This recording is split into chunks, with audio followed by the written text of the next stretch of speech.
Second, the Draghi report calls for a joint plan for decarbonization and growth.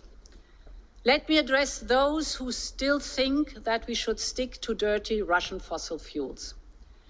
Just a few days after Russian tanks rolled into Ukraine, European leaders gathered in Versailles, and all 27 agreed to diversify away from Russian fossil fuels as soon as possible. So, where are we on that pledge? 1,000 days later, Europe has indeed diversified. We built infrastructures and new ties with reliable partners. We invested in cheap and clean energy that is made in Europe, and with success. In the first half of the year, 50% of all our electricity generation came from renewables, homegrown, our own energy, good jobs in Europe and not in Russia. But not everyone has acted on the Versailles commitments. Instead of looking for alternative sources, in particular, one member state just looked for alternative ways to buy fossil fuels from Russia. Russia has proven time and again it is simply not a reliable supplier. There can be no more excuses. Whoever wants European energy security, first and foremost, has to contribute to it. That is the rule we have to go.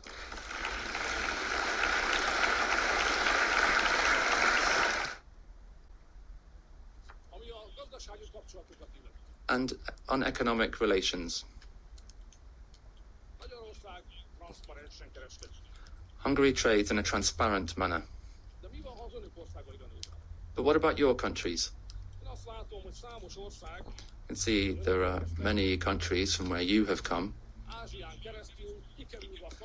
via Asia, circumvent sanctions and trade with Russia. I'll give you some figures.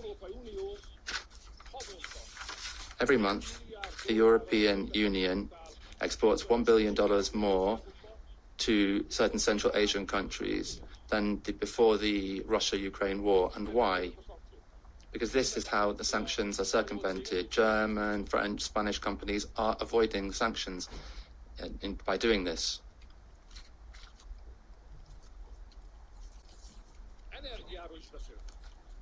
You also mentioned energy. Western countries, you, since the outbreak of the war, have bought Turkish and Indian, from Indian refineries, oil to the tune of 8.5 billion euros. 8.5 billion euros. This is hypocrisy. In 2023, you Western countries bought 44% more crude oil from Russia than before. The tax revenue from these companies went into the Russian coffers, and then you accuse us of friendship with Russia. You are funding them. Truth is, I didn't come here to read out these facts to you. I had no intention to do that.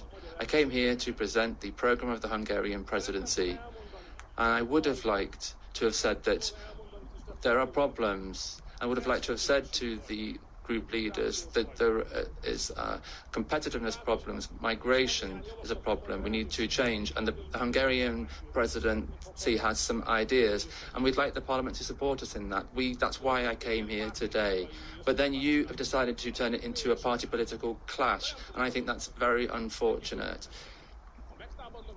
If you attack us, I will defend my country. Thank you. So I give the floor next to Peter Magyar. 5 minutes.